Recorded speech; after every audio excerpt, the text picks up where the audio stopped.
Hello. Hello. Hi.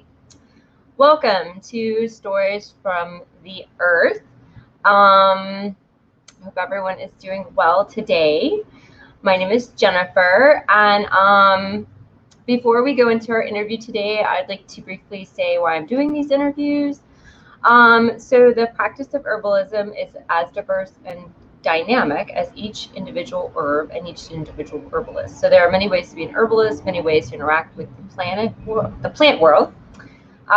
Each herbalist takes their own path. This series explores the many ways to be an herbalist and who an herbalist is, as well as a discussion on herbalism today, where it might be going in the future. So today we are going to talk all about the womb and how to heal it. We're going to be talking about herbs and herbalism in a more general sense. And I'd like to introduce someone who's very cool. She's the founder of the Womb Center Healing Temple. She's a massage therapist, a doula, and an herbal medicine woman. And so I'd like to introduce Sama Morningstar. So hi, good morning. Hi. It's very early for you. Sama is in California, so she is our first West Coast herbalist person that I'll be interviewing. Thanks for having me on the show. Yeah, you're welcome. If anyone has any questions for Sama, please put them in the comments in capitals, all caps, so I can be able to see them. So I make sure I don't miss them.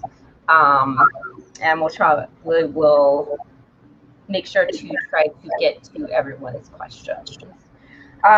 So my first question is just briefly describe what the womb-centered healing temple is and what led to you to create it.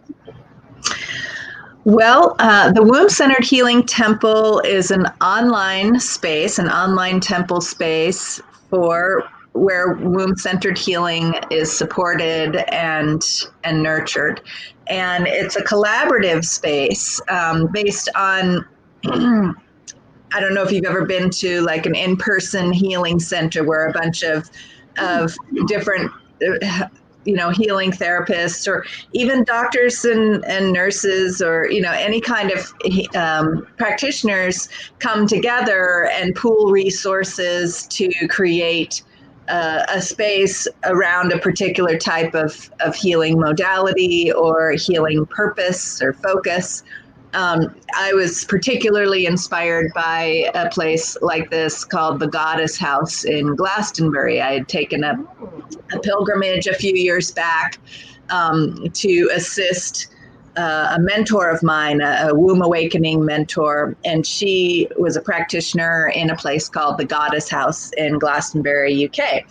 And I took some time for my own visionary wisdom gathering and wisdom generating around how I was to deliver my teachings to the world. And I was very inspired by the Goddess House, and I did a whole ceremonial meditative process about what I was to create. And that's what I received, is this image of an online space similar to the Goddess House, but as a womb-centered healing temple.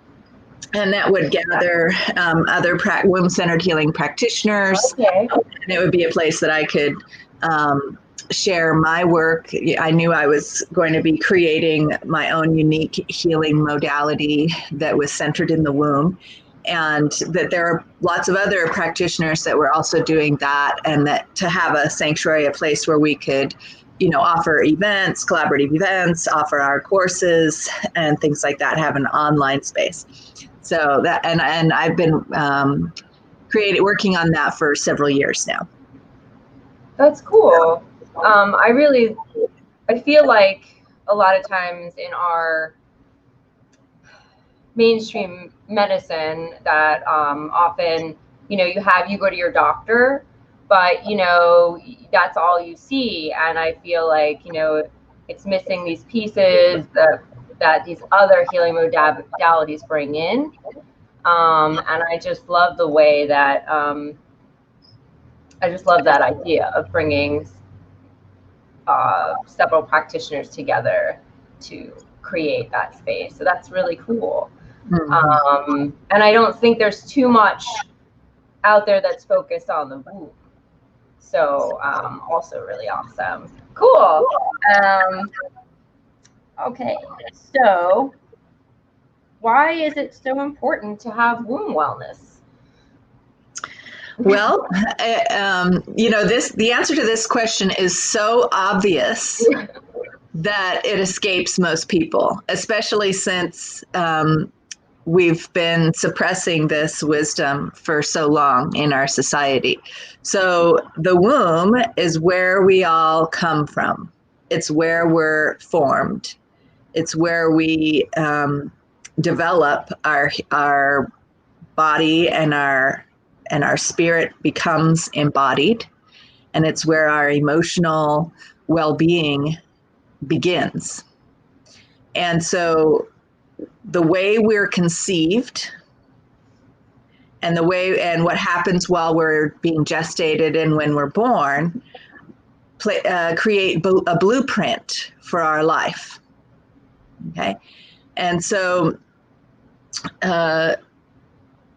for example, I often ask people, do you know for certain whether or not your mother had an orgasm during the sexual act in which you were conceived? I don't think most people know that. Most people don't know this. I don't know that. It's a taboo topic to even think about our mother's pleasure, or our mother's orgasmic pleasure. People don't even know or even want to think about whether or not their mother's having an orgasm in general. And yet we are designed for orgasm to be the beginning of life. And we're suppressing this in our psyches and in our society. We're suppressing this female orgasm as the beginning of life. And so we're suppressing life itself.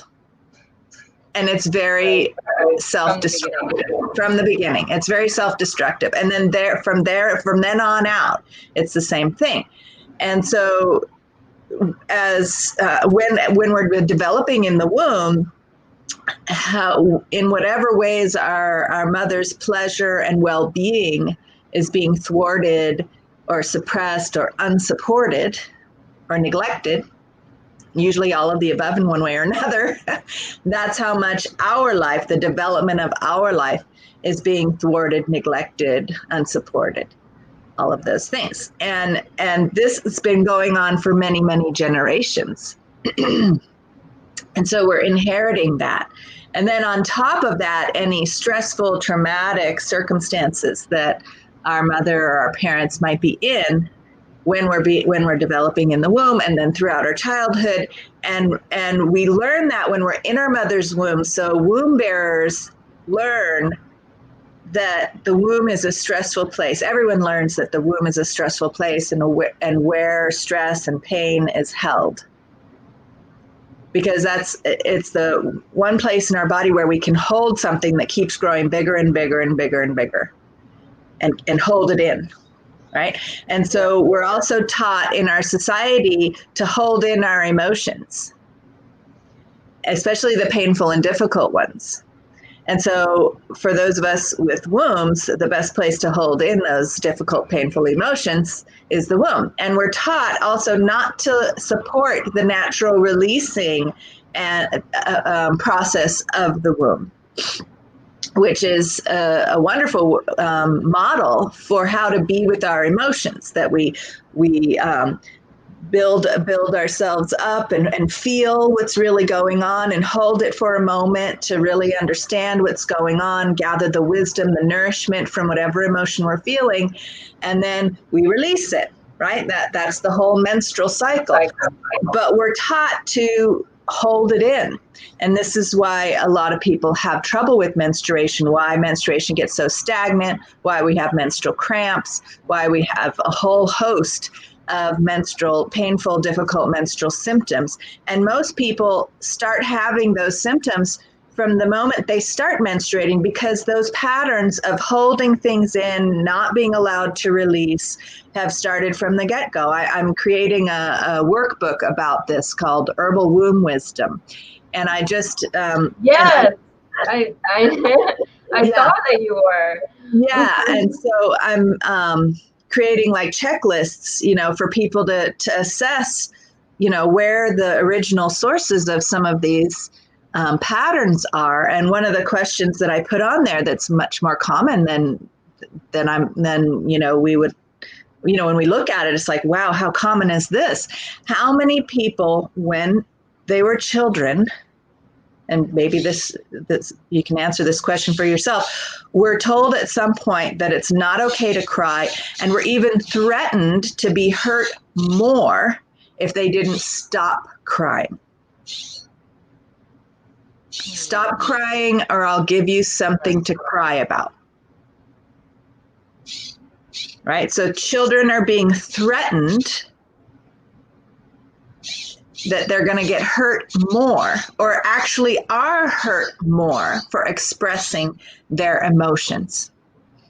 Punished for expressing their emotions. So at a very early age, we're being taught that it's not okay to feel and express emotions, and we learn to stuff it and hold it inside, and the womb is it's a favorite place of doing so. So then by the time young girls are starting to menstruate, they've already got these patterns of holding things inside. They've already developed this shame, or gosh, menstruation. I remember a video that we watched in like middle school where this girl was, I take a shower every day during my period, like she's extra dirty, and I remember that, and it was this thing that you didn't talk about, and it was this thing that you hid. So definitely, yeah. And so then that's when young girls' self-esteem plummets. And, oftentimes all the unhealthy patterns of being in our emotions, with our nutrition and our food habits and our lifestyle habits, it becomes the menstrual cycle tells us how out of balance we really are. And yet, as we start menstruating, we're told that that's just normal. That's just part of being a woman, and we just have to accept this pain and suffering. And for many menstruators, it's excruciating. And there's no information shared. And those who have it really bad end up getting put on birth control pills, which causes more and more health detriment throughout their lives. And so, there's just so much misinformation and abuse around the menstrual cycle that it's affecting our health and well-being across the board. And the science is in of how important the menstrual cycle is as a vital sign, and it has so much more information in it than even the other vital signs like your heart rate, your body temperature, and things like that. That you just take one reading of, and that's the information you get. The menstrual cycle has months worth of detailed, nuanced, rich information about what's going on with the person's body. But the doctor usually, if they ask about your menstrual cycle, usually they do in the intake. When you go, when was the last one? No, nothing about what your symptoms are, nothing, no recognition of how the menstrual symptoms are actually giving us a ton of information about our overall health and well-being. In fact, people have written whole books about it. I keep one right here by my thing. This is one of my favorite. It's called The Vital Sign. Vital Sign. And it's all about the menstrual cycle by Lisa Hendrickson Jack. And I've interviewed her several times on my podcast, and it's very well researched. She's found probably most of the research that's been done on the menstrual cycle and included it in the book.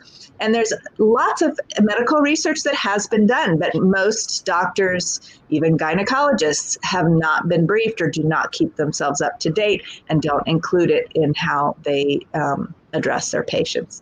And there are probably some out there that do, inform themselves about the menstrual cycle. And I'm very grateful for those of any of us listeners who might happen to have a medical doctor who does pay more attention to the menstrual cycle, but the norm is that's not the case. And so I always tell my clients who come to me, I offer womb wellness assessments, free womb wellness assessments.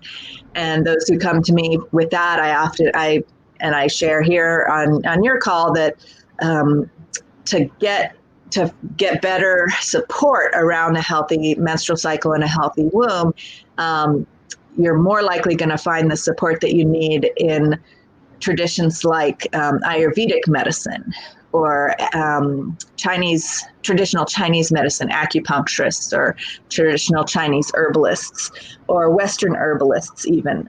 Some, are more inclined to have information and help for menstrual and womb ailments.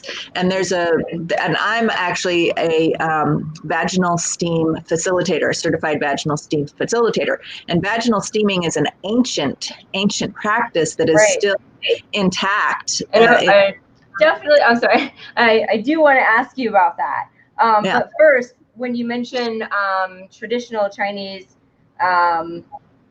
medicine and Ayurvedic, that leads me to my next question, which is how would you use herbs? Because we are, primarily here talking about herbs and also wellness, but to promote womb health, both in your practice and then if you have any experience with some other traditions. Yeah. So and we can talk about vaginal steaming. That probably goes right in with this. Yeah, that's right in there. So one thing I like to emphasize when people ask about herbs for healing specific ailments, herbalism in any tradition, whether it's Chinese medicine or Ayurvedic medicine or, Western herbalism, it comes from a different perspective. It's standing on a different foundation than Western medicine. Allopathic medicine is a term that we use for that. Allopathic medicine operates with the mechanical model of healing that sees the body like a machine. Okay. And that if something's not working, you either need to remove that part and replace it, or you need to add some substance that will force that part to resume good functioning. Okay. It doesn't recognize or support the human body's natural ability to heal itself. Because a machine can't heal itself, right? A car, if something's broken, you have to remove or replace the part, you have to repair the part mechanically, or you have to add some kind of substance that might have run out or things like that, right? So it's very mechanical, and there's no recognition, because in a machine, it doesn't heal itself. It's entirely up to the mechanic to fix the machine, right? So that's where the medical model goes. So if you're thinking about herbalism in the medical model, because that's how most of us have been trained, then you think that herbs are some substance that if you add it to the body, it will immediately start to make whatever's not working function better. And that's not the model that herbalism is about. Okay. Right. So it's about, it just looks at things a different way. I mean, if you need a kidney transplant, that allopathic method is good. But if you need to support your kidney, so maybe down the road you don't need a kidney transplant, then herbalism, and it definitely holds a very different but very important role in the healing process. That's how I feel about it, and that's why I think it's so cool. Well, and the thing is that by the time you've gotten to the point where you need a kidney transplant, your body has probably been telling you for many years that something was off in your kidneys. And then you get to the point where you need a kidney transplant. So the mechanical model is really very crisis oriented, and it profits off of us not knowing how to take care of our health and well-being all along the way up until the point where we have a crisis and we need to go to the surgeon and get a transplant, right? And that's why I think that so many people are so interested in, herbs, herbal medicine, this type of thing, so that we don't have to do that. Right. And so the model of herbalism is more along the lines, what I describe it as is the wise woman way, the wise woman way. Okay. So if you think about a wise woman, you might imagine or have an ancient memory or a fairy tale image of an old wrinkly woman who lives out in the woods, out the edge of town. Most definitely. And she has a garden and she's mixing something in her pot that may smell good, may smell kind of nasty. And you come and she gives you something to drink when you're not feeling well, or she talks to you about your life and gives you a wise suggestion, or just makes an offhanded comment that lands somewhere in you that becomes this wisdom that you go back and implement in your life, and then you feel better, right? And there's all kinds of mythological stories and folktale stories about the wise woman. Well, this is because these were the healers in ancient times and still are to this day. And the people who had the wisdom about childbirth, the midwives, the basic day-to-day how to take care of ourselves.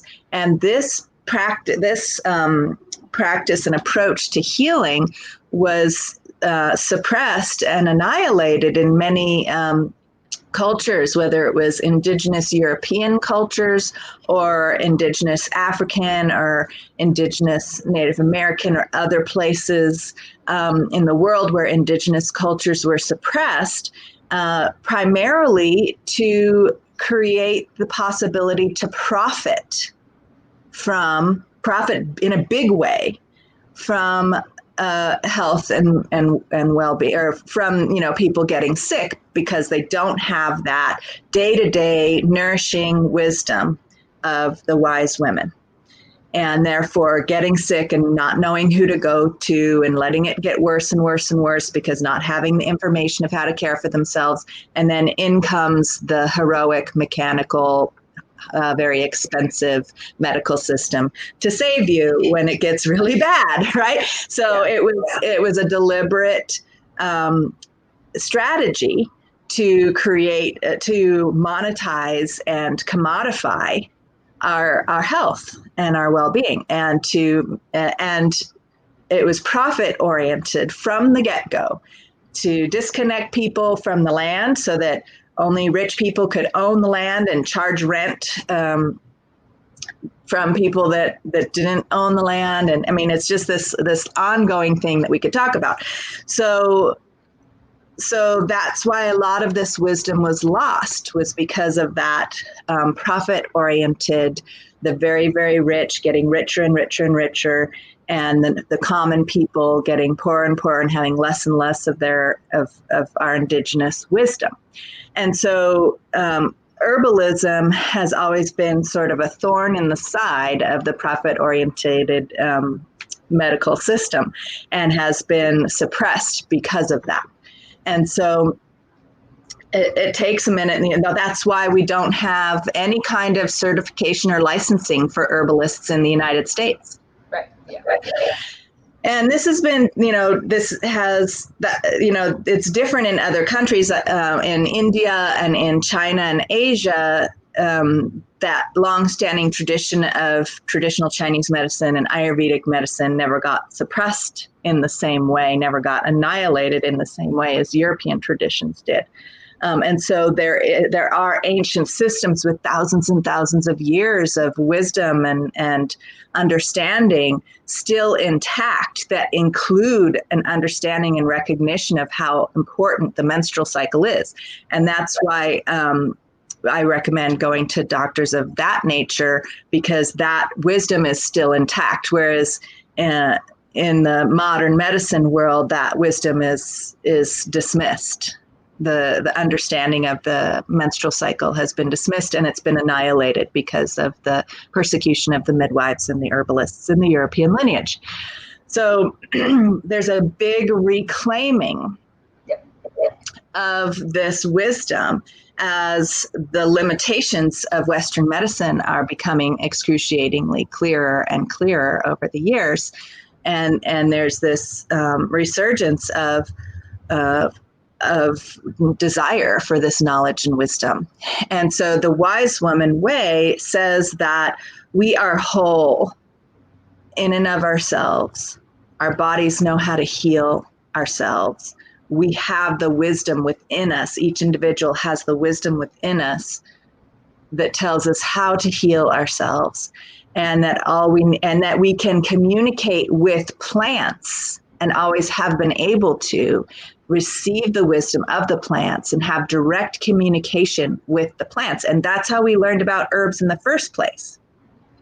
And that's how I personally started learning about herbs, is having an herbalist set the stage out in the forest at an herbal gathering for us to go and connect with a plant and have direct communication. It was much easier than I thought. I mean, we didn't have to go into some heavy trance. We didn't have to drink a fancy tea or breathe a smelly smoke for a long period of time. No, we just said, okay, you're going to relax. You're going to let your eyes go soft. You're going to walk across the earth toward imagining that you can feel that you're being drawn somewhere.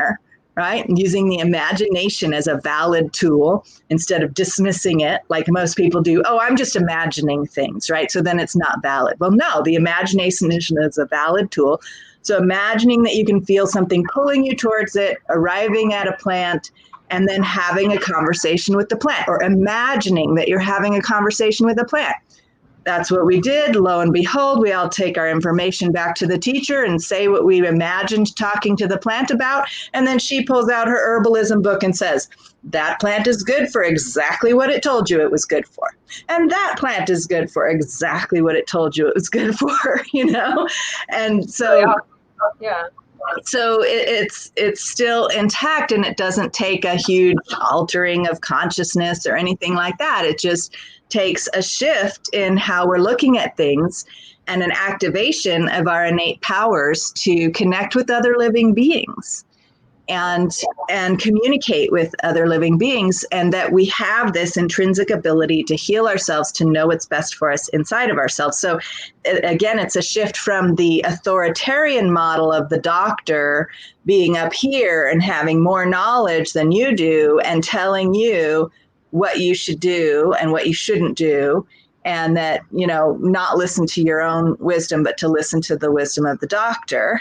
Right? That's the authoritarian model. And the herbalism model is a partnership model where the herbalist might have studied and communed with plants more than you and might have information to share with you. But the herbalist in the partnership model is going to invite you to activate your own wisdom and feel for yourself in your body what feels right and true and wise. And if they feel right and true, and if you feel right and true and wise about taking any information from the herbalist and trying it out for yourself and working as a partner in your healing process with the herbalist and coming together and say, help me come up with a plan and a strategy for healing myself, and the herbalist engages with you in that plan. But ultimately, that herbalist is not an authority, but a partner in your healing process.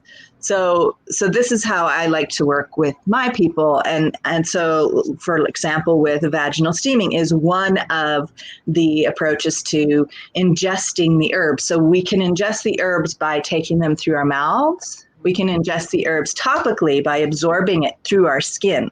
So you may have heard of things like, well, lotions and creams are an excellent way that, you know, the skin is our biggest organ of absorption and elimination. So we absorb tons through our skin.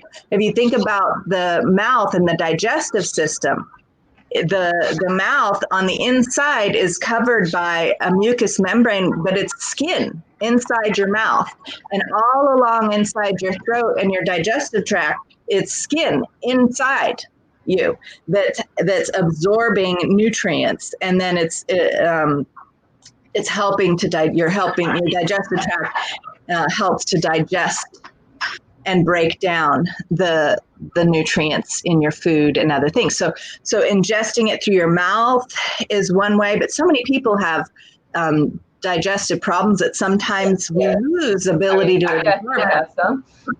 And so because we weren't breastfed and our digestive tract wasn't developed properly when we were babies to start. So this is another thing, breastfeeding.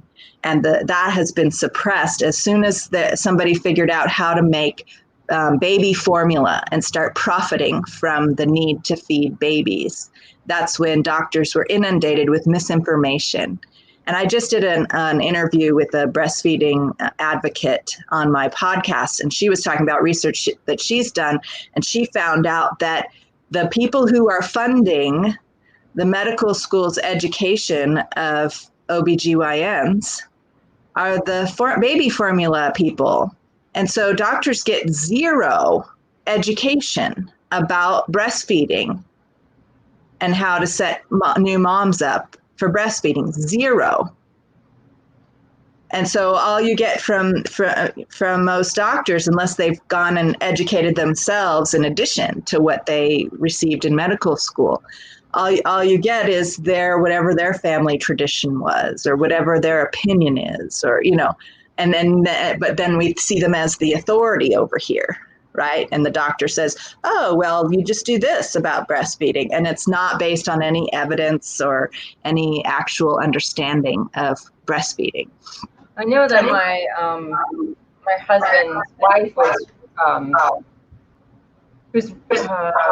I think there might be a trend back to people feeling like it's important just on their own, because he was very upset that she couldn't do more breastfeeding because she had low milk. And I remember there's a whole conversation with her and her friends. I mean, I follow them on Facebook, so like I was just sort of a bystander to that and just sort of observing. And she was just totally crushed. So I think that perhaps women are sort of taking this upon themselves to sort of. And that has happened all along. But even the information that says she had low milk, all women start out with very little milk because the baby's stomach is small and can only ingest a small amount of milk. And then as breastfeeding women let their babies feed on demand, the baby's stomach slowly grows at the same rate as the woman's ability to increase breast production. So there are methods that you can learn from a lactation consultant of just the frequency of breastfeeding,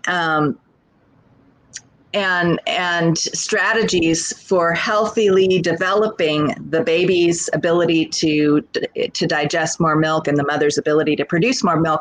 Just that alone, that information helps, just eliminates most people's low milk status. Okay. And that low milk status is often coming from misinformation from the doctors that don't really know what's going on because they haven't learned, they haven't been taught about breastfeeding. Now, there are some people that have difficulty producing enough milk, and perhaps it's because they're nutritionally deficient, which is very common. And if they had been paying attention to their menstrual cycles before getting pregnant, they may have noticed signs of that nutritional deficiency and started to address it. And this is another reason, coming back to why womb wellness is so important, that, you know, having a healthy womb, if you are going to have children, is going to make it more possible to easily get pregnant and to gestate a healthy baby and to be able to healthfully breastfeed your baby and have vibrant health all along your child's development as a healthy mother. Whereas if you're already limping along with barely being able to conceive and like that, because your menstrual cycle would have told you that. If you have lots of difficult menstrual symptoms, that's a sign that your womb isn't healthy. And I remember the first time that somebody told me something similar about my digestion. If you have digestive distress, gas all the time, bloating all the time, things like that, it's not normal. That's a sign of not being healthy, that something's not quite right, that some foods you're eating or something that's going on needs attention. Whereas we're taught to just ignore those kinds of symptoms, right, until it turns into a huge crisis. And, you know, and not question anything about our lives as the source of our illness, right? Yeah, exactly. So going back to herbs, what would you say are some herbs that have like a real affinity for the womb that maybe you use in your practice? And then if somebody maybe wanted to, you know, sort of create a healthier, promote a healthier womb, what are some of like simple things that maybe they could do at home? Well, I'll share the herbs that I first learned about back when I was first learning about herbalism and womb health. And the two herbs that I used to make an infusion with, actually three, were nettles, red raspberry leaf, and licorice root. Now, licorice root is an herb that you might not want to be drinking every day forever. It's one that you would want to take a break from periodically. And some say that nettles you would also want to take a break from periodically as well. But in general, nettles and raspberry root are more on the more nutritional side of things. So, and just having this shift from herbs being like a drug, like you would get from that authoritarian doctor, that mechanical doctor that's trying to add something to force your body to function properly again. What we can shift to seeing herbs as is nutrition that nourishes our organs and our systems in our body to bring ourselves in our wholeness and our ability to heal ourselves. That's intrinsic in our biology. It nourishes those systems back into wholeness. And I'll never forget what my first herbal teacher told us and talked to us about was that our food sources are very deficient in nutrients because of the ways that we've been treating the soil agriculturally and because of the ways that we've been exploiting the earth in our agricultural practices and stripping the soil of nutrients. And then on top of that, most foods are then processed even more and stripped even more of nutrients. So if we're eating anything that comes in a box, that's or eating cardboard or something, you know, right, there's no nutrients left in it. But even if you're eating the healthiest, freshest, organic fruits and vegetables and animal products, they are deficient in nutrients because of the ways that we've been treating the soil for generations. Okay. And we haven't replenished the soil yet. Even the organic farms, it's going to take a while for those soils to be fully regenerated. And a lot of mass-produced organic produce aren't really participating in soil regeneration. And they might not be even 100% organic, especially wheat products, because the organic inspector comes around and tests things maybe once a year or once every few years. And some of the more commercial organic producers are still slipping in non-organic methods that don't show up on the test next year, right? So that's why a lot of people are showing up as gluten intolerant or having allergies to wheat and other grains, because there are sprays, non-organic sprays, that are being used right as the wheat is fattest, and ready to harvest, to give it one last burst of growth to increase yields. So you may actually be allergic to the spray as opposed to the wheat itself. And because many people who are intolerant to wheat here in the United States go to Italy, for example, where those practices aren't done or haven't been done up until perhaps recently. They've started doing that, but and suddenly they can eat the pastas and the breads and things in Italy, but can't eat them here in the United States, because these toxic practices, even organic, are utilizing these practices to increase yields. Yeah, right. So you're right. So right, Heather. Yeah, and so here we are with nutritional deficiency, which actually for a lot of people is the cause of overeating and eating disorders and obesity, because we're eating all this food, but we're not getting the nutrition that we need. And so then we're eating more because we still on some level register this hunger that's not being satisfied. And so we're eating more and more of these, nutritionally stripped foods. And so what the herbs bring is, most herbs are grown in very different ways. Most herbs are, they actually give nutrition back to the soil.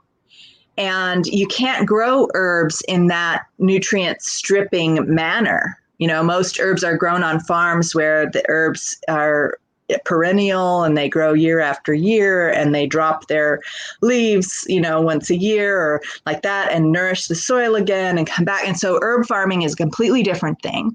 And it actually gives nutrients back to the soil, and the herbs can access nutrients from the soil in different ways in the fruits and vegetables. Like, I'm an herb gardener, and mostly I started becoming more and more of an herb gardener because the herbs don't need me to do a whole lot of work so that they can grow. That's what I like. Yeah. I mean, especially better even if you can wildcraft it, because you just go out and find them. Exactly. And then they do their thing and everything else. Or like my friend, her whole garden got accidentally covered in mugwort. She had this huge garden and there you go, bam, but it, also she had dock and all kinds of other stuff. So they just grow. I mean, they're so easy. They're too easy to access. Yeah. And that's because they can, often what happens is that whatever nutrient deficiency there is in the soil, the herbs that can replenish that soil start to grow there. That's cool. And so having a wild herb garden, and that's what I have. I have several herbs that I give permission to grow wherever they like, and I know that I can harvest them and they'll come back, and they're replenishing the soil and they're building the soil. And that's a long-term process to rebuild disturbed soil. And so they're going to be around for a while. And then different herbs will come in. Like a couple of years ago, suddenly evening primrose was growing there, and I didn't plant it. It had never grown there before. And so beautiful evening primrose had joined the garden, and now it's all over the place in the garden, right? And I've got clary sage and feverfew and catnip, and of course the mint family spreads all over the place.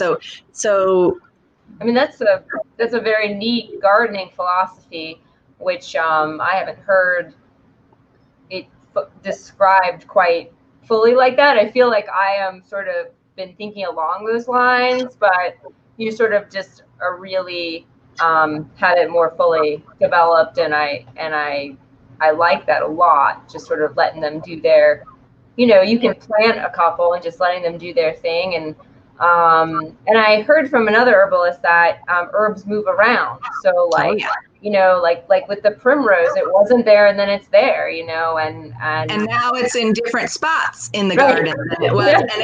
And I even deliberately sprinkled some of the seeds. And that's one thing that many gardeners don't do is, when you're just doing vegetable gardens, it's considered a bad thing when your veggies start going to seed, because oftentimes, like if the broccoli has gone to flower, or the lettuce, for example, bolts and goes to flower and starts making seed, you can no longer, the lettuce and the broccoli is no longer very edible. Okay, it doesn't taste like the broccoli that we know that we get at the store. The lettuce doesn't taste like the broccoli we get at the store. And so most people pull those broccolis and those lettuces out and get rid of them, hopefully composting them to put the nutrients back into the soil. But some people don't even do that. And then you're missing the beauty of they will make their own seeds and make new plants all on their own. If you just let one lettuce plant go to seed, then as soon as it's a different lettuce or something, suddenly you have lettuce going everywhere. Same with arugula, same with your broccoli and your kales and your cauliflowers, although the brassicas will cross-pollinate each other, so then you get all kind of odd, weird varieties. That sounds fun. And it's very fun and exciting. And so I like to let my plants have their full life cycle and go to seed. And so there you have suddenly now I have a whole family of evening primrose. And, and some say, oh, those plants are so weedy, take them out. And that's a lot of work to be so in control of the garden. In fact, I had to leave a community garden because there were people who were really asserting this controlled approach to gardening, that everything had to be in straight rows and you couldn't grow anything that was going to possibly drop seeds in someone else's plot, and you had to do the composting in such a way that you were cutting everything up to be this exact size and putting it in such a way. And I said, let's just compost naturally happens. And they were like, well, that's how it happens in the forest. And I'm like, yeah, so what's wrong with that? Do we want it to happen like in the forest? I mean, yeah, right. Wouldn't we want that? Like, that's great. Yeah, it happens like that in the forest. Yeah, let's do it, Even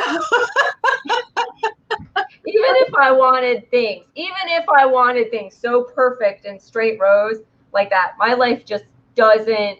It doesn't. Do that. I mean, and I also have ADD, so it's just like things are just randomly I am not in a neat straight row ever. Yeah. It's really rare that yeah. Yeah, and I don't want a garden definitely like that, and some of those weeds are actually good. So. Oh my goodness, I have a bumper crop of wild lettuce this year. Nice. And wild lettuce, for those of you who don't know, is often considered a very obnoxious weed. And in that garden, that community garden, it was like they would invade my garden space to dig up the wild lettuce because I was letting it go to seed, because this is like my friend. And it's really good herbally and even nutritionally when it's young. I would pull it up, cut it up, put it in my salads, put it in my greens, my steamed veggies, my stir fries, all that kind of stuff. It's super nutritious. It's pulling, it's bringing nutrients out of the soils that your regular lettuce can't even access, because your regular lettuce from the grocery store is used to having nutrient poor soils, and it's used to having super readily available nutrients, sort of spoon fed to it, and it can't access, the hidden nutrients in the soils. And so when we eat more wild nutrition in these more wild herb gardens, it creates resilience in us so that we can receive the nutrients of life that it might be hidden or inaccessible otherwise. Yeah. Heather says, I have beautiful blue mountain lettuce I love in my garden. So Heather, who I've been putting her little comments on, she has a beautiful garden, and she converted a carport. So it's just like very gravelly, awful, and it just is lovely now, and it's slowly sort of reclaiming that space. That was cool.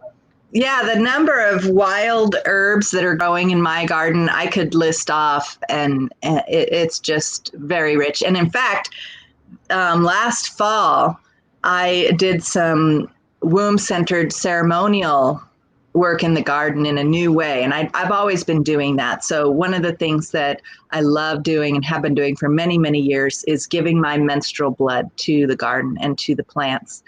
And last fall, and particularly roses, I have a very intimate relationship with roses. Roses go back to ancient times as the flower of the feminine power.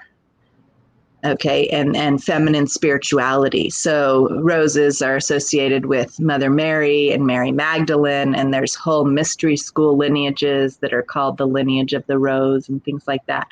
And so, and I have my own mystery school, so roses are very much part of that.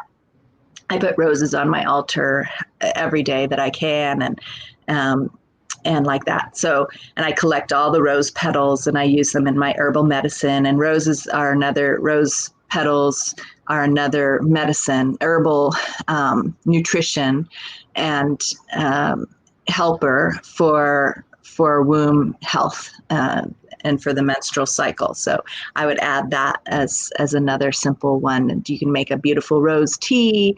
You can make rose water by putting rose petals in a jar. I wouldn't use rose petals that you got at a florist, because those may have been sprayed by who knows what to keep the bugs out. But if you have roses in your garden, or roses in a friend's garden that they're not spraying, okay, and they're not spraying with anything, shake it out a minute first, the rose itself, to get any bugs out, okay, because earwigs love to hang out in your roses, and plenty of other bugs love to be in the roses. So make sure you get the bugs out, and then put your rose petals in a jar with cold water and put it in the fridge. And after 7 days, you have this wonderful rose water elixir that you can drink or you can use as a spray.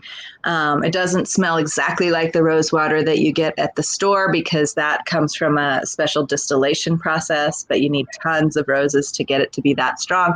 But it's still lovely smell. And that's usually just topical.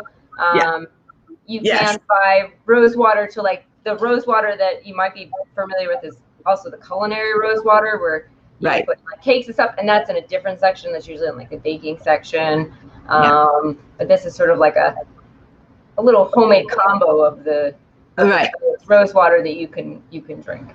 Right. And those other rose waters, commercial rose waters, are usually much more concentrated. Even though they're still edible, roses are definitely edible. You don't want to swig it, Yeah, it'd be a little strong if you swigged it. But if you make this rose water in your fridge, or even, and it's quite different if you actually make it like a tea and put the petals in a teapot or in a jar and pour hot water over it, you get a different kind of flavor, but you're still getting the medicine of the roses. Yeah, so Heather's asking, do you have a favorite variety? I have several favorites. I love Cecil Brunner. Cecil Brunner is a climbing rose, and it makes all those little pink roses, and it makes a huge amount of roses. So that's where I get the bulk of my rose petals each year. Another favorite of mine is Double Delight, and it's beautiful with a creamy center and bright pink fringes around the edges. Yeah, and then I have some other variety. Don Juan is another variety that I love. That's a deep red rose. So those are you get the pinks to the deep reds. But really, any rose at all is wonderful. I think we have a lot in my neighborhood. Somebody across the street has this lovely trellis, and I think those climbing roses are on it because they're little small pink ones, and they're just I haven't done an identification on them, but like it sounds like what you're talking about, and they're just they're gorgeous. One other question, Elaine wants to know how many any amounts of rose petals to water, or does it matter? Well, that's really to preference, like if you just have one rose and you want to put all the petals from one multi-layered rose into a pint jar with water or a quart jar with water, that's going to be a different strength of rose water at the end, or rose tea. If you put hot water over it, it's going to be a different strength than if you had two roses, or like, and the general rule of thumb for teas and infusions is if you have dried herbs, you want to use 1 tablespoon per cup. And if you have fresh herbs, you want to use 3 tablespoons per cup, because that's how much they have all that much water in it, so that they're bigger in size for the amount of herbs that you're getting. But that's a general rule of thumb. Over the years, I put more and more herbs in my teas, and they get stronger and stronger because I want that rich nutrition. I have like 4 tea bags in here. I know. I don't even use tea bags really anymore, because the thing with tea bags is that they've been, it's good, it's convenient, It's convenient. There's teas that you just grab a box from the store because you want to have that particular variety. There's a couple of brands that make varieties that I love that I'll sometimes get tea bags, but oftentimes they have less potency and less flavor in them. They've been ground up. The more you grind up or process an herb, the more nutrition it's losing, the longer it's sitting on the shelf. So that with tea bags, they've gone through quite a bit of processing, mechanical processing, to get them in the tea bags. There's not somebody sitting and putting the tea into that tea bag by hand. No, there's a machine that's grinding it up and putting it in each tea bag and folding the tea bag. And the more that's happening and moving around through the machinery and getting into a box and sitting on a shelf in the factory until it goes to the stores, the more nutrients it's losing. I know I had an herb teacher, she said you need like 6 tea bags. Right. So, I mean, this is, it's Tulsi, and then I have turmeric. And I just get bulk herbs, and I put all my herbs that I want in my tea in a big pot on the stove, and I just keep adding water until it's not strong enough anymore. And maybe sometimes I'll add more herbs, or I'll dump the dregs into the garden and make a fresh pot. So I constantly have a big pot of tea brewing on the stove. Okay. When my mom makes chicken soup, she sort of does the same thing. She keeps it on the stove. Right. And just turns it on and then eats up, and it's just, she keeps it on. She just turns it on every day, heats it up, and then eats it. There's a term for that called bouillabaisse for a pot of soup or stew that you're constantly adding to and boiling on the stove. And Sorry.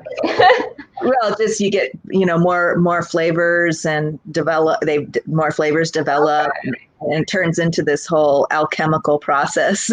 That's what happens with my tea. Because, on any given day, I know what the basic tea blend is that's in there, but on any given day, I might feel the need for more roses or more turmeric or more, something for my stomach, some mint or usually not mint, but more like marshmallow root or something like that, because I have an upset stomach. And so I'll add that to the base of the tea until there's so many herbs in there that you can barely get any water in there anymore. And then I go dump the herbs and then start. I mean, because you can't have too much tea. You just can't. So I know, like, so I used to work at the supplement department of a grocery store, and I was always talking about how to make a tea. Like, I'm like, these teas are great for flavor, but what I'm going to tell you about is how to make medicinal strength tea, which is a lot different. My than what teas, we're used to. And yours is even different. It's more like a broth. It's more like a soup. It's a food. It's a food. You can almost chew it. It's so thick and rich with nutrition. And my husband does too. My husband goes even farther than I. Oh, really? Yeah, because then he goes and he adds, and I do some, like I will add powdered reishi directly into my cup of tea after straining out all the other herbs, and just getting the liquid. Really then I put powdered reishi in, and then that makes this, I'll stir it in so I'm getting it while I'm drinking it, but it always ends up with a little bit of sludge down at the bottom of the cup. But he doesn't only add powdered reishi. He adds whatever powdered herbs we have in jars on the counter. So that includes turmeric, cinnamon, powdered dandelion root. For a while, I didn't realize he was putting that directly. I use that to make dandelion coffee, but he's there scooping it. Like the bitter. He loves it all. And then he's got this slimy, because I don't know if you've ever had cinnamon tea from cinnamon powder. It makes a slimy goop. No. Quality. It has a very slimy quality. So then he's got this slimy goop at the bottom of his teacup that he's slurping down by the spoonful at the end of his teacup. And he's like, you can't let that go to waste. I'm like, no, I'll just add more tea and stir it in. But he's like, ooh. He must like mucilage. Well, he needs it, and he knows he has some health conditions, and he's very much on board with the whole herbal nutrition. I mean, he's taken it to. He's made it his own. Yeah. He still gets friends to ask him to ask his wife about the herbs, and I'm like, honey, you're an herbalist too now at this point.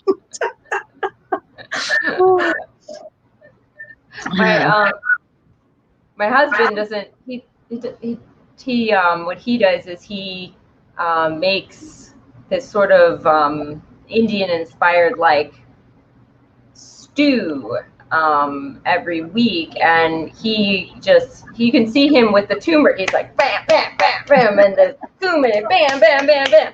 So he just puts in so we don't even bother with sprinkler.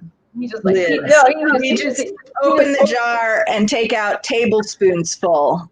We just have it in mason jars. We just have it in mason jars. There's none of this little spice jars with the little sprinkler top. We don't have that anymore. Those disappear. Like we even take, if we have one of those, my husband takes the sprinkler cap off and reaches in with the spoon. And so we just don't even bother. We just have mason jars and we refill them with bulk bags.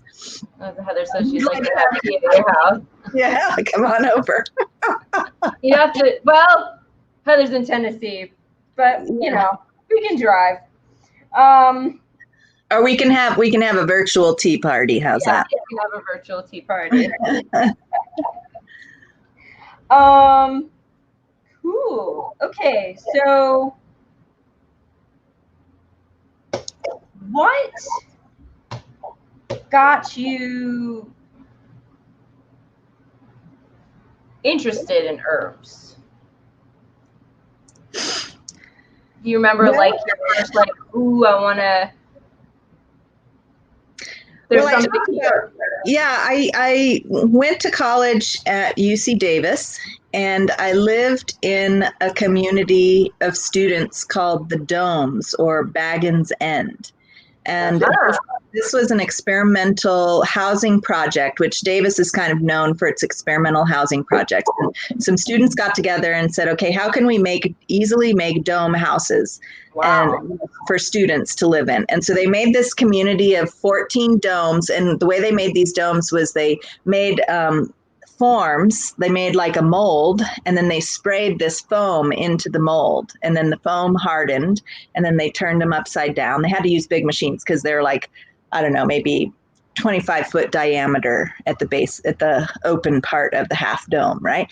And so then two students would live in each dome, and I remember I was paying like $130 a month to live in the domes, and so there was 14 domes, so 28 people, and we all made food together, and it backed up against the student community gardens.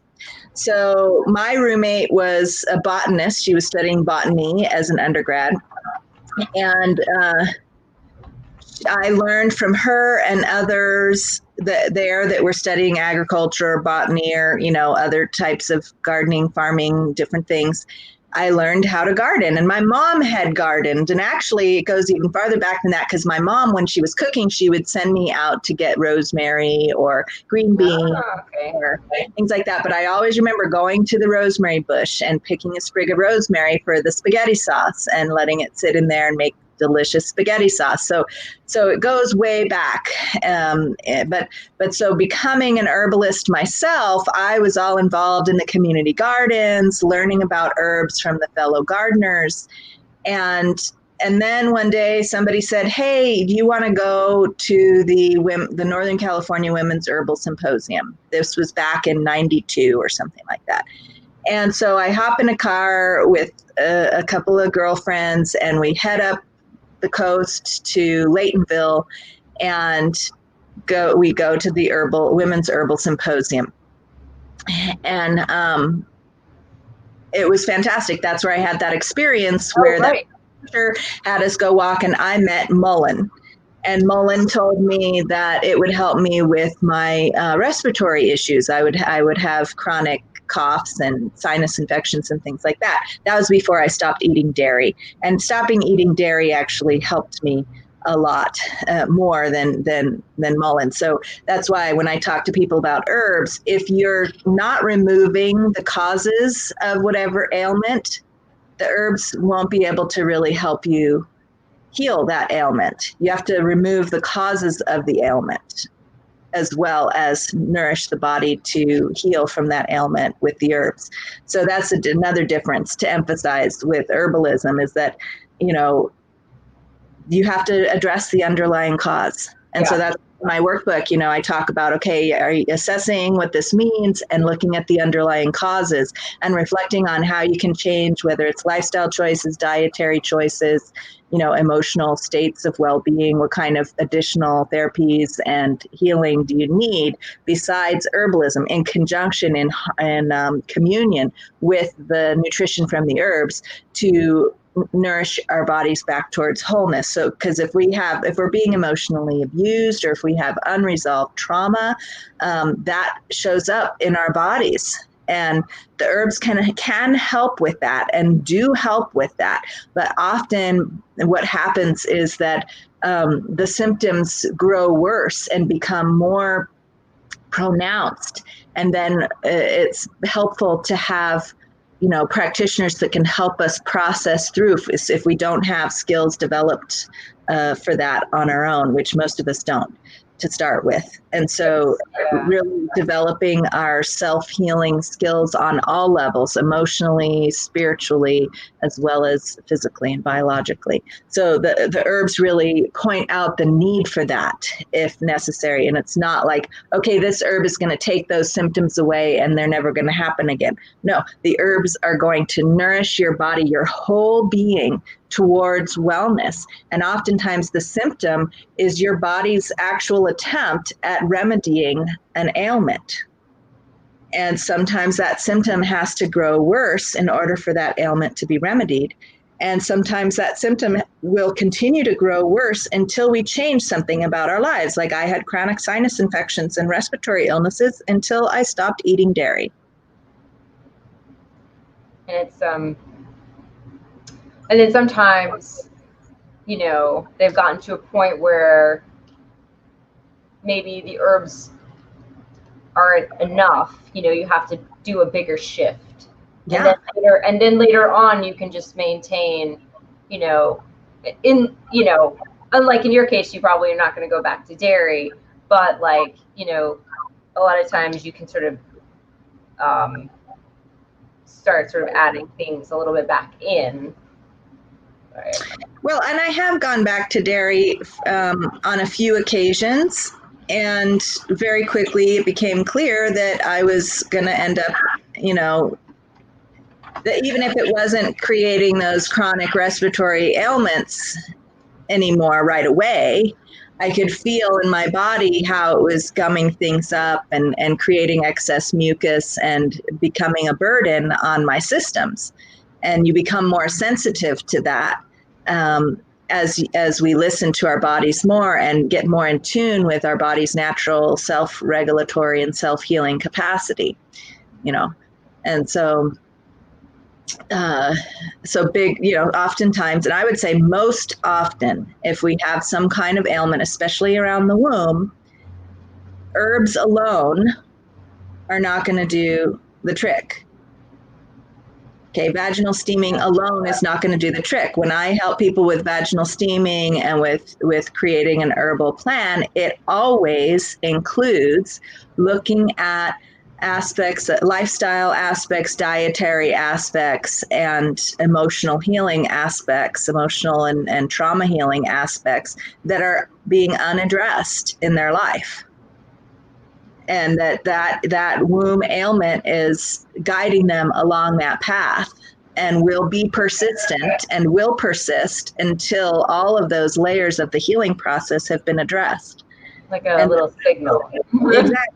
And the herbs are supportive of that. They give us the nutrition and the support that we need to go through that healing process, but they're not going to remove the need for that healing process. And thank goodness, you know, when people end up getting a hysterectomy because they have a lifetime of emotional and physical and lifestyle choices that were detrimental to their womb wellness, just having the womb removed did not address that lifetime of healing that needs to happen.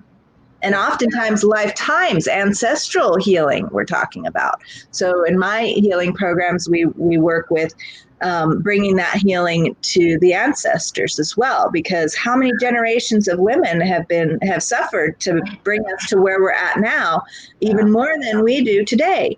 They, you know, for all the different ways, we could totally go into that if you want. That would be a whole nother thing. Yes. maybe another time. Yeah. So let me see. I think, well, I'm trying to think if we have time for one more question.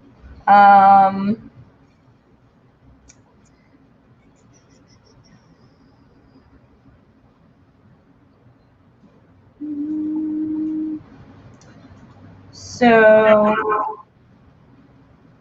well, we'll just, since you have to go soon, I just want to maybe talk about, I know you have 2 books, the Herbal Womb Wellness and Mystical Womb Healing books that are coming out. And then I also saw that you were working on an oracle deck. And so, and for everyone watching, there are links to all of Sama's links are in the description.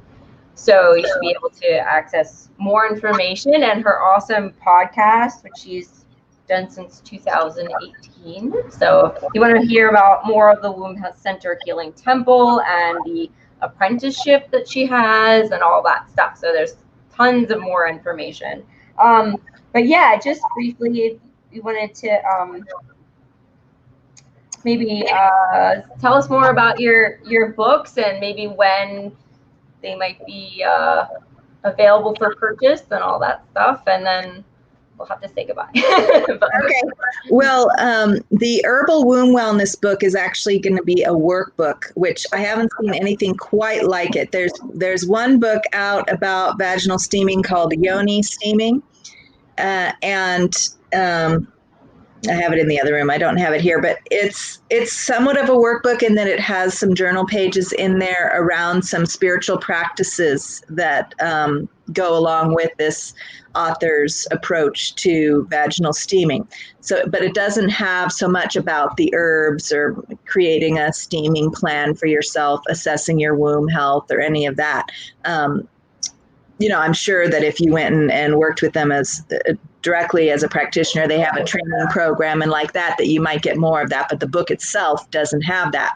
So I felt, there's other books that talk about vaginal steaming, but they don't have like a workbook format. And vaginal steaming is one part of it. It's not a central part of it. So I'm creating this workbook that where vaginal steaming is much more central, and it takes you through a whole assessment process based on imbalances that I work with as a certified vaginal steam practitioner through Kelly Garza's Steamy Chick training programs that are based on Chinese medicine, traditional Chinese medicine ways of assessing and interpreting the message that our womb is giving us as a vital sign about our overall health and well-being. So looking at imbalances that the menstrual cycle is alerting us to, like uterine fatigue and why we might have that kind of fatigue if we're bleeding too much or too frequently.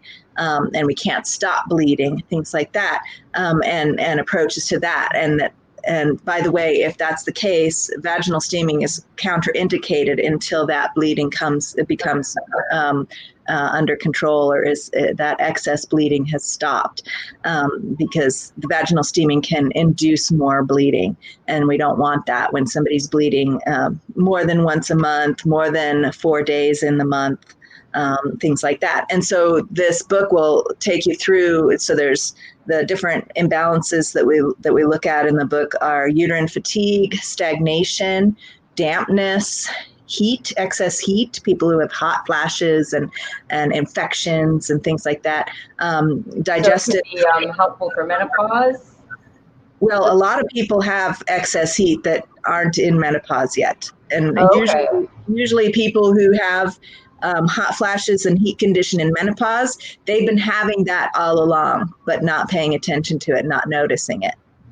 And so we catch that earlier and catch all of these things much earlier if we start paying attention to it when those symptoms are small, before they become a crisis and a life-disrupting situation.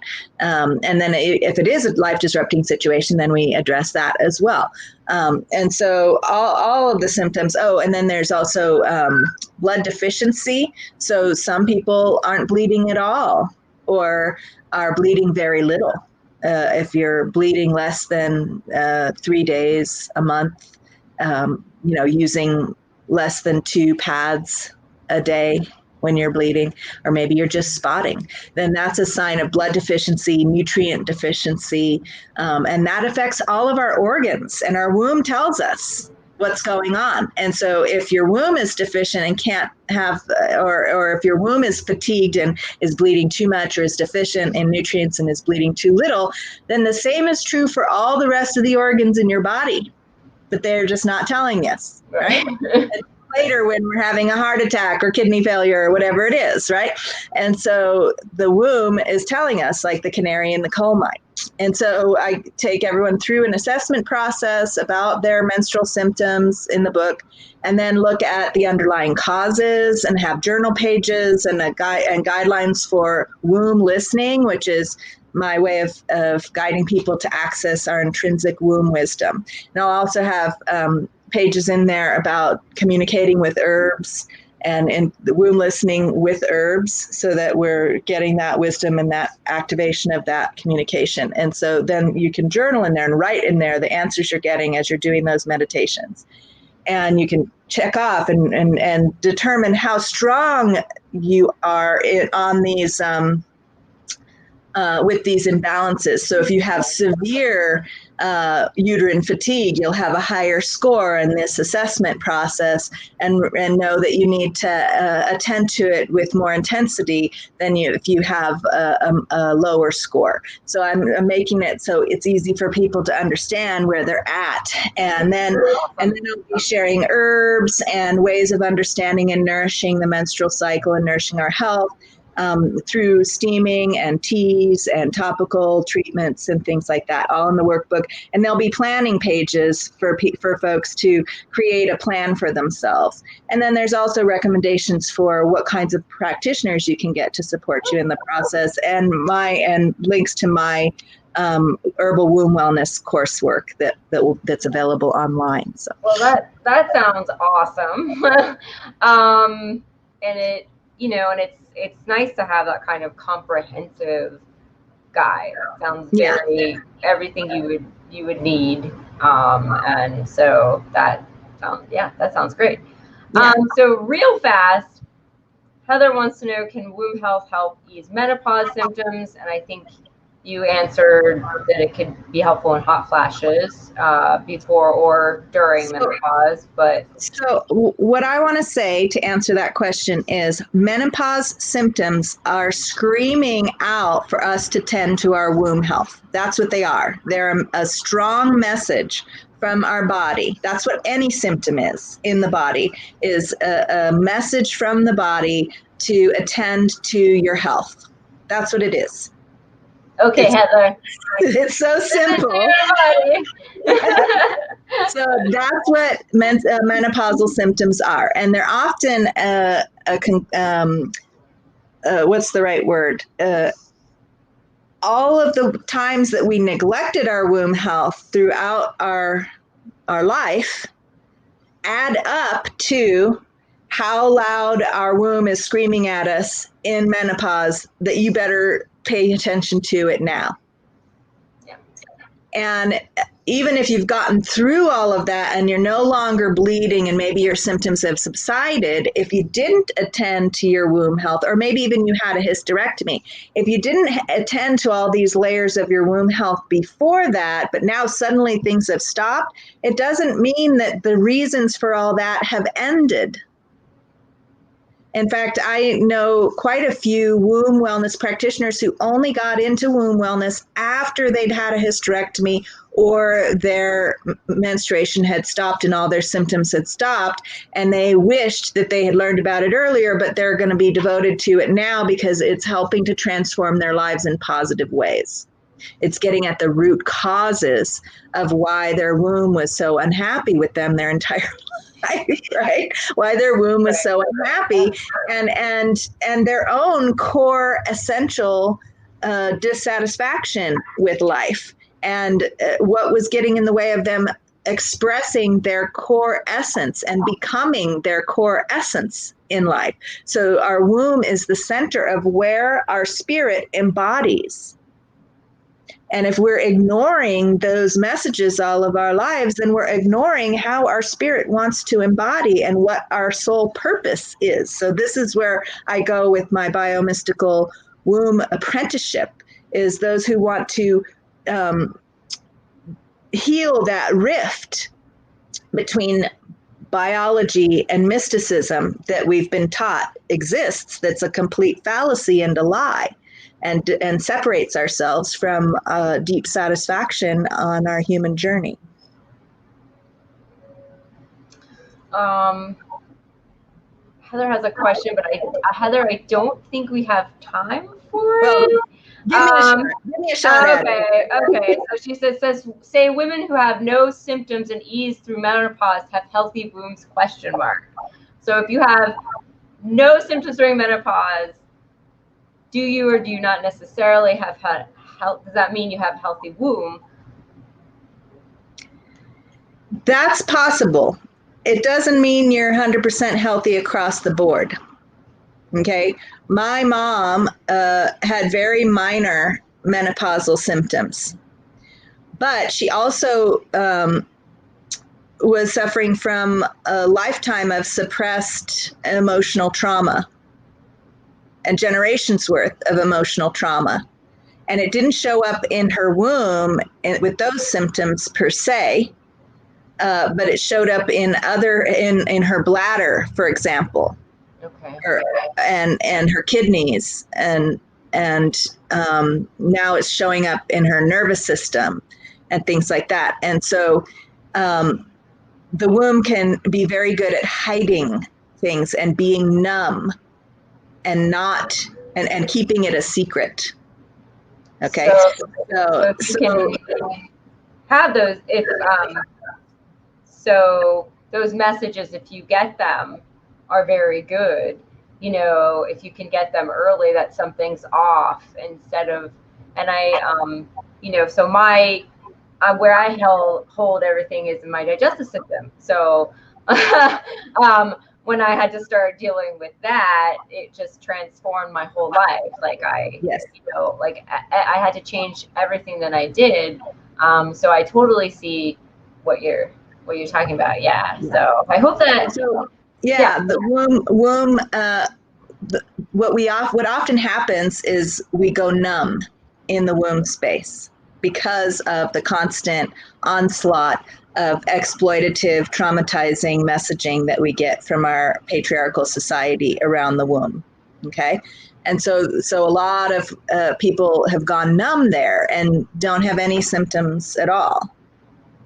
And that doesn't mean they're as healthy as they could possibly be in the womb space. Like my mom, when she started doing womb awakening work with me and womb healing work with me, suddenly her womb is coming alive and pulsing like a second heart, and guiding her with wisdom and her creative process and all of these other aspects to it that she didn't even know existed.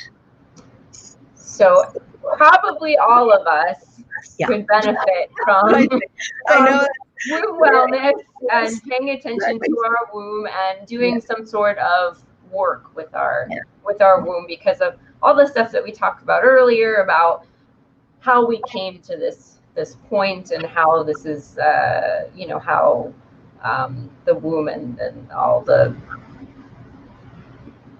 our period and all the stuff, all the cycle is treated and perceived throughout, you know, a large portion of history. So, well, awesome. Well, thank you, Sama. Sama has to go. When Sama leaves, I'll wrap up with everyone. So, and I'll introduce you to our next person that we're interviewing a little bit. But thank you so much for talking with us. It was awesome. Thank you. Thank you so much, Jennifer. It's lovely to be with you today. Nice to meet you. So guys, just check out Sama's podcast and her website if you want to know more about it. And we will all keep an eye on your awesome workbook that's going to come out at some point. I'll share a link. I'll share a link for pre-sales with you. It's not launched yet, but I think I have a link where people can follow and make sure. I'll get that to you so you can add it to the description. So awesome. That'll be cool, because we have a herbal book club which you have joined, and we've been talking briefly about like doing, because a lot of the women that are in the book club are sort of around. We've been sort of talking about visiting this book, Susan.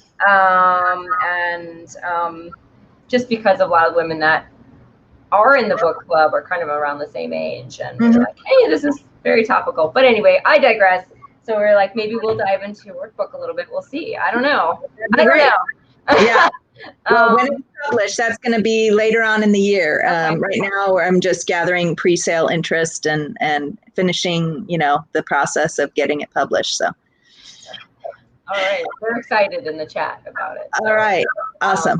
All right. Well, thank you. Have a lovely rest of your day, and we'll talk to you soon later. All right. Okay. Sounds good. Take care. Bye now. Bye. Okay, guys. Well, now that we're alone. Oh, yeah. So Heather shared the womb center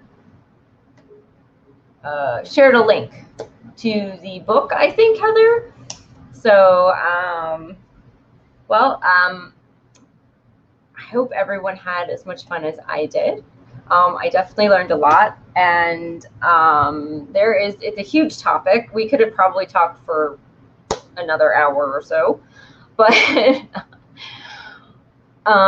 so I am going to tell you about who's coming up next. So our next interview is going to be on the 1st of September, and it should be at 1 p.m. Eastern. And I'm going to be interviewing Karen Savage, owner of Savor Shrub Bitters, and they are an aromatic fruit and herb concentrate preserved in living apple cider vinegar. You can enjoy them neat in a seltzer, as a mixer, or even hot, like a toddy or a tea. She incorporates herbs. So she has an Etsy shop as well as a website. And one of her mix is strawberry balsamic schizandra. That's honey, apple cider vinegar, ginger, dandelion, schizandra, strawberries, elderflower, lemon zest, and orange peels. That sounds awesome. And another one is blueberry, lavender, lemon.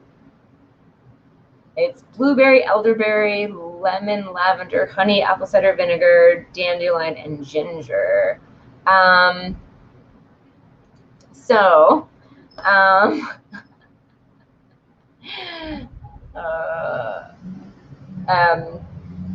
it sounds, her bitters sound really awesome.